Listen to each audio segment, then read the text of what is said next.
नमस्कार साथियों, आप देख रहे हैं YouTube channel education portal Krishna. आज हम लोग इस वीडियो के माध्यम से बिहार में जो शिक्षकों के लिए बहाली प्रक्रिया प्रारंभ है, कुल 1,70,461 पदों पे बहाली आई हुई है। बिहार लोक सेवा आयोग के द्वारा विज्ञापन जारी किया गया। उस विज्ञापन में इन सीट की चर्चा की गई है। विज्ञापन संख्या 26/2023 के आधार पे पूरी डिटेल जानकारी दी गई है। ऑनलाइन आवेदन की तिथि जो कि प्रारंभिक तिथि होगी 15/6/2023 से प्रारंभ होगी और इसकी अंतिम तिथि 12/7/2023 निर्धारित किया गया है।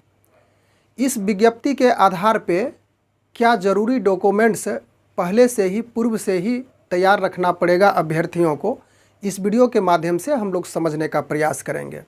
तो चलिए एक एक करके उन डॉक्यूमेंट्स की जानकारी प्राप्त करते हैं।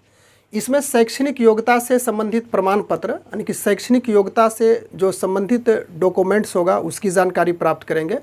उसके बाद प्रशैक्षणिक योग्यता से संबंधित जो प्रमाण पत्र होगा उसे भी जानेंगे और इसके बाद शिक्षक पात्रता परीक्षा और दक्षता परीक्षा से संबंधित प्रमाण पत्र उसकी भी जानकारी प्राप्त करेंगे और इसके साथ साथ जो आवश्यक बातें होगी उसको भी हम लोग समझते हुए चलेंगे। शैक्षणिक योग्यता से संबंधित डॉक्यूमेंट्स हैं मैट्रिक प्रमाण पत्र। तो मैट्रिक प्रमाण पत्र में निश्चित रूप से मैट्रिक का जो एडमिट कार्ड होता है यानी कि प्रवेश पत्र, उसके बाद अंक पत्र और जो ओरिजिनल यानी कि मूल प्रमाण पत्र आता है उसको भी आप सुरक्षित यानी कि अच्छी तरह से अरेंज करके रखना है।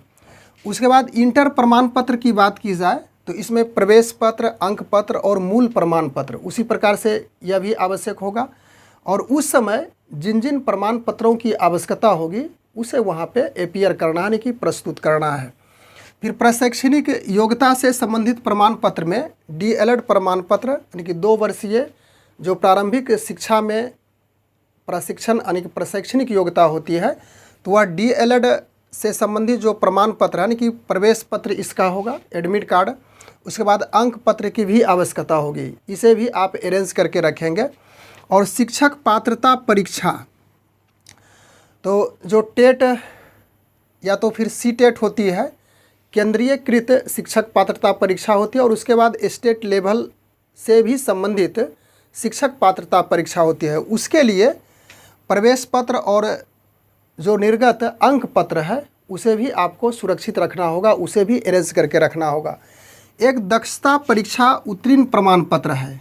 यह वैसे शिक्षकों के लिए है जो कार्यरत हैं यानी कि 2012 से पहले जिनकी नौकरी हुई है, जो कार्यरत है, उन शिक्षकों के लिए शिक्षक पात्रता परीक्षा से संबंधित जो प्रमाण पत्र है उसकी आवश्यकता नहीं होगी। उसे सिर्फ वह दक्षता परीक्षा पास का जो प्रमाण पत्र है उसे रखना पड़ेगा। उसके बाद यह जरूरी कागजात है आवासीय प्रमाण पत्र यानी कि जो डोमिसाइल लागू हुई है यानी कि शिक्षक बनने के लिए पात्रता के लिए भारत का नागरिक हो और इसके साथ साथ बिहार का अस्थायी निवासी हो। तो उस बिहार के अस्थायी निवासी का प्रमाण के लिए उसकी जांच के लिए आवासीय प्रमाण पत्र की ज़रूरत पड़ेगी। तो यह सभी के लिए है, चाहे किसी भी कैटेगरी का हो, चाहे वह आरक्षित हो या तो फिर अनारक्षित कैटेगरी के कैंडिडेट्स हों, तो उसके लिए यह रेसिडेंशियल सर्टिफिकेट आवश्यक होगा यानी कि यह ज़रूरी हो जाएगा। आगे हम लोग समझ लें और भी कुछ आवश्यक डॉक्यूमेंट्स की आवश्यकता पड़ेगी। अनापत्ति प्रमाण पत्र यानी कि NOC, नो ऑब्जेक्शन सर्टिफिकेट। अनापत्ति प्रमाण पत्र वैसे अभ्यर्थियों के लिए लगेगा जो केंद्र सरकार के अधीन नौकरी कर रहे हों या तो फिर राज्य के अधीन या तो राज्य सरकार के अधीन कोई अन्य क्षेत्र में नौकरी कर रहे हों, तो उस विभाग के सक्षम प्राधिकार के द्वारा अनापत्ति प्रमाण पत्र की आवश्यकता होगी उनके लिए जो नौकरी में यानी कि नौकरी पेशा में है, जो जॉब में है, यानी कि नो ऑब्जेक्शन सर्टिफिकेट उसे देना होगा यानी कि रखना होगा हमेशा अरेंज करके। उसके बाद आगे है कि फ़ोटोयुक्त पहचान पत्र। फ़ोटोयुक्त पहचान पत्र कहने का अर्थ हो गया कि जिसमें एक फ़ोटो हो आपका और उसमें सारा एड्रेस लिखा हुआ हो, एग्जाम्पल के तौर पे आपका आधार कार्ड हो सकता है, या तो फिर वोटर आईडी कार्ड, या तो ड्राइवरी लाइसेंस, जो भी हो जिसमें फ़ोटो युक्त हो और आपकी पहचान होता हो कि आप इस स्थान से रिलेटेड हैं, तो वह ज़रूरी पड़ेगा। उसके बाद 2 फ़ोटो हाल का होना चाहिए, करेंट का होना चाहिए। उसके बाद आवेदन की प्रति, जिस समय आप आवेदन भरेंगे उसका डाउनलोड करवा लेना है, उसकी 2 प्रति हमेशा आपको सुरक्षित रखनी है। फिर आगे है ई एडमिट कार्ड की प्रति, यह भी ज़रूरी है। तो यह आवेदन की प्रति, ई एडमिट कार्ड की प्रति और कुछ अनापत्ति प्रमाण पत्र और भी कुछ आवश्यक चीज़ें हैं जो नियुक्ति के समय विभाग के द्वारा जब खोजा जाएगा, आपका सर्टिफिकेट का जब वेरिफिकेशन होगा, जांच की जाएगी, तो उस समय यह सब कागजात की आवश्यकता होगी। इसके साथ साथ हम लोग इस बात पे भी चर्चा कर लें कि यह जो मैट्रिक और इंटर है, यह 1 to 5 क्लास के लिए स्पेशल जो विद्यालय अध्यापक बनेंगे उसके लिए आवश्यक डॉक्यूमेंट्स था। यदि आप 9 to 10 के लिए अध्यापक बनेंगे तो उसके लिए शैक्षणिक और प्रशैक्षणिक योग्यताएं कुछ बदल जाएगी। अब बात कर लेते हैं आरक्षण की। बीसी या ईबीसी यानी कि पिछड़ा वर्ग या तो फिर अत्यंत पिछड़ा वर्ग कैटेगरी के उम्मीदवार हैं, तो उसके लिए क्रीमी लेयर रहित प्रमाण पत्र की आवश्यकता होगी।